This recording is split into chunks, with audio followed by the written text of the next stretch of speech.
नमस्कार दोस्तों, जैसा कि आप लोग जानते हैं कि अभी पिछले लगभग 1 से 2 सप्ताह में अमेरिका के और चाइना के बीच में बड़े सारे अजीब-अजीब इंसिडेंट्स हो रहे हैं, जिसमें से एक इंसिडेंट ऐसा भी था कि चाइना ने गुब्बारा भेज दिया। ये गुब्बारा कई हज़ार किलोमीटर चलता हुआ जो है अमेरिका के अंदर पहुंचा। अमेरिका के सोते हुए राष्ट्रपति एकदम से जागे और उनको गुब्बारा दिखाया गया, तो गुब्बारा देख के उनको दोबारा नींद लग गई और वो फिर से सो गए। लेकिन ये चाइना ने जो गुब्बारा भेजा, इस गुब्बारे के पीछे क्या रहस्य है? दोस्तों, थोड़ा सा इतिहास जानना बहुत ज़रूरी है। जब विश्व युद्ध 2 की स्थिति थी, उससे पहले जापान एक बड़ा पावरफुल देश था और जापान हमेशा से चाइना के ऊपर आक्रमण करता रहता था। जापान ने चाइना के ऊपर इतने आक्रमण करे विश्व युद्ध 2 से पहले कि कहीं ना कहीं चाइना अपने घुटने टेक चुका था और जापान से बार बार पिटता था। लेकिन विश्व युद्ध 2 के दौरान जब अमेरिका ने परमाणु बम गिराए जापान पे, उस समय चाइना बहुत खुश हुआ। चाइना को लगा कि जापान की बर्बादी मेरे हित में है। लेकिन 1950 में जैसे ही विश्व युद्ध 2 खत्म होता है और शीत युद्ध यानी कि कोल्ड वॉर स्टार्ट होती है, उस दौरान हम ये चीज़ ऑब्जर्व करते हैं कि जापान को एक सिक्योरिटी अम्ब्रेला प्रोटेक्शन दी गई। ये सिक्योरिटी अम्ब्रेला प्रोटेक्शन अमेरिका ने दी और 1950 में उसने treaty of San Francisco sign करके अमेरिका ने जापान को अपना एक एलाई बना लिया। दोस्तों, जब अमेरिका एक उसने जापान को अपना एलाई बना लिया, उस समय चाइना में स्थिति बड़ी गंभीर थी। चाइना में एक तरीके से कम्युनिज्म बढ़ रहा था और 1949 में कम्युनिज्म की जीत भी हुई थी। अब अमेरिका अगर जापान में बैठेगा और जापान में बैठ के कम्युनिस्ट चाइना के ऊपर नज़र रखेगा, तो ये चीज़ देखकर जापान से चाइना को डर तो ज़रूर लगेगा। तो चाइना के मन में जापान को लेकर डर दोबारा से पैदा हो गया। लेकिन क्योंकि जापान के ऊपर परमाणु बम गिरे थे, परमाणु बम गिरने की वजह से जापान में कहीं ना कहीं हमेशा से लेके 1950 से लगभग हम देखते हैं 2000-2005 तक कहीं ना कहीं सेना को लेके बड़ी नेगेटिविटी थी। बम को लेके, विमानों को लेके, किसी भी प्रकार के मिलिट्री इक्विपमेंट को लेके बड़ी नेगेटिविटी थी। लेकिन 2005 से जो स्थिति बदली, तो जापान ने उसके बाद अपनी कॉन्स्टिट्यूशन के आर्टिकल 9 को भी अमेंड किया और उसके बाद एक स्टैंडिंग आर्मी मेंटेन करना चालू करी, जब से उसने देखा कि चाइना एक प्रकार से एक राइजिंग प्लेयर बन रहा है। इस राइजिंग चाइना को देख दोस्तों, कहीं ना कहीं जापान में भी मिलिट्री खलबली मची और अमेरिका की मदद से जापान ने और डेवलपमेंट्स करनी शुरू कर दी। जैसे जैसे ये डेवलपमेंट्स और बढ़ी, इसकी वजह से कहीं ना कहीं चाइना में दोबारा से खिचखिच होने लगी। हाल ही में जो आज की स्थिति है वो कुछ ऐसी है दोस्तों कि जापान अमेरिका को एक बात बहुत क्लियर कट बोल चुका है। जापान ने बोला है कि मैं अपने विमान भी बनाऊंगा, हम एक तरीके से अपनी सेना को मजबूत भी करेंगे और हम अपनी पूरी की पूरी टेरिटरी को डिफेंड करने के लिए मिसाइल सिस्टम्स भी बनाएंगे। दोस्तों, इस चाइना के गुब्बारे के पीछे आज की डेट में जो सबसे बड़ा कारण है वो है जापान। और वो जापान इसलिए है दोस्तों क्योंकि कहीं ना कहीं अगर आप ऑब्जर्व करो ध्यान से, तो जापान अगर आज की डेट में दोबारा मजबूत होता है तो ये चाइना के लिए एक बहुत बड़ी सिरदर्दी है। पिछले 30-35 सालों से चाइना के जो बच्चे पैदा हो रहे हैं और उनको जो शिक्षा दी जा रही है, उस शिक्षा में चाइना ने हमेशा जापान को नीचा दिखाया है। और आज की डेट में भी ये सारे बच्चे जो पढ़ लिख के बढ़ रहे हैं, बड़े हो रहे हैं, काम कर रहे हैं विदेशों में भी और चाइना में भी, ये एक तरीके से जापान को एक बड़ा नीचा देश मानते हैं।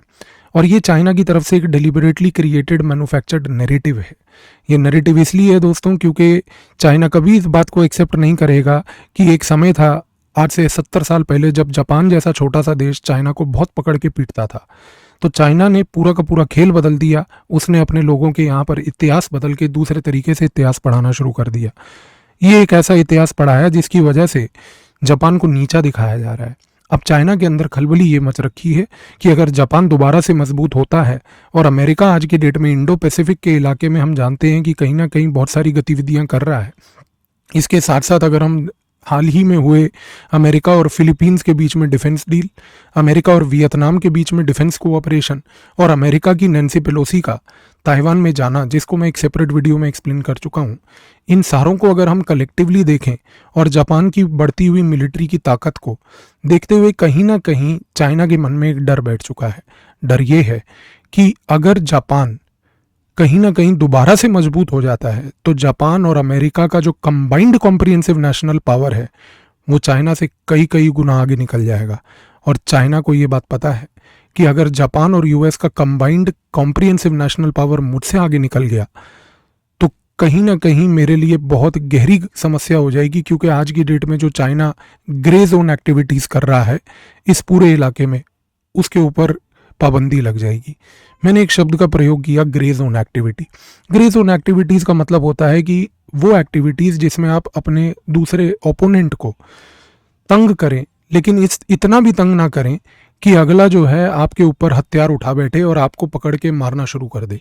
यानी कि ग्रे जोन एक्टिविटीज़ का मतलब ये होता है दोस्तों कि ऐसी हरकतें करना, दूसरे देश को प्रोवोक करना, जिससे कि दूसरा देश जो है वो तंग ज़रूर हो, परेशान ज़रूर हो, लेकिन उसके बावजूद भी वो इतना परेशान ना हो कि आपके ऊपर कोई आक्रमण करे।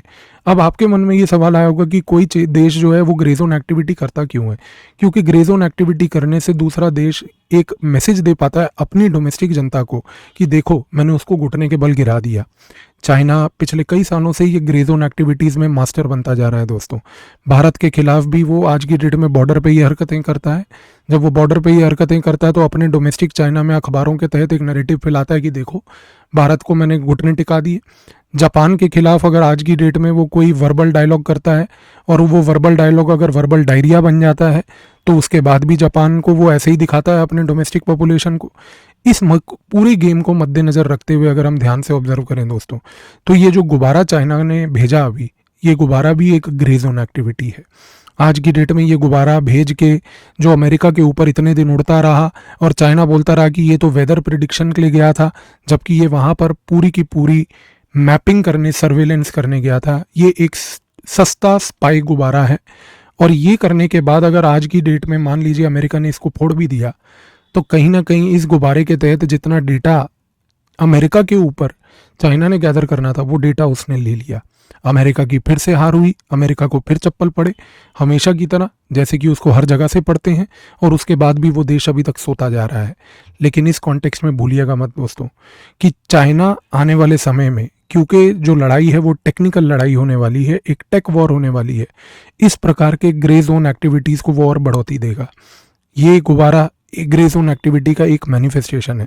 अगला क्या मैनिफेस्टेशन होता है ये हम नहीं जानते, लेकिन वर्ल्ड को और ख़ास करके भारत को ग्रे जोन एक्टिविटीज़ के लिए तैयार होना ही पड़ेगा, इसके सिवाय कोई विकल्प नहीं। दोस्तों, आप हमारे साथ अनअकैडमी पे जुड़िए। वहाँ पर 2020 में हमने 170 और 2021 में 197 टॉपर दिए।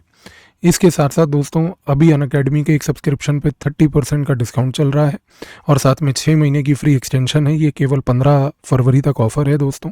आरंभ बैच स्टार्ट हो रहा है 16 फरवरी से। अभी आप अगर 2023 की प्रीलिम सब्सक्रिप्शन लेते हैं तो PAV कोड, IAS कोड प्रयोग अगर आप करते हैं तो PAV IAS कोड से आपको ये 14,850 की पड़ेगी। और अगर आप 24 वाली सब्सक्रिप्शन लेते हैं जो कि आपको 18 महीने की विद 6 महीने एक्सटेंशन फ्री मिलेगा, वो 54,250 की मिलेगी। PAV IAS कोड प्रयोग करके दोस्तों आज ही ये सब्सक्रिप्शन लीजिए। किसी प्रकार की फाइनेंशियल सहायता अगर आपको चाहिए हो तो हमारी टीम से संपर्क करें, हमारी टीम आपको मदद करेगी। ये दिए गए नंबर पे कॉल कीजिए।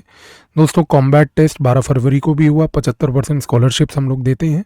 कॉम्बैट टेस्ट होते रहते हैं, इसको PAV IAS कोड का प्रयोग करके एक्सेस कीजिए। इसमें टॉप रैंकर्स को स्कॉलरशिप्स और बहुत सारे आपको गिफ्ट्स भी मिलते हैं। दोस्तों, अनअकैडमी का अभी हाल ही में एक अनअकैडमी का सेंटर आया है ओल्ड राजेंद्र नगर में। इस सेंटर को हम लोग ऑफलाइन कोचिंग के लिए यूज़ कर रहे हैं और आपको पूरी गाइडेंस देंगे 800 प्लस घंटे में। तो 2024 बैच के एडमिशन जारी हैं, आप ज्वाइन कीजिए। धन्यवाद।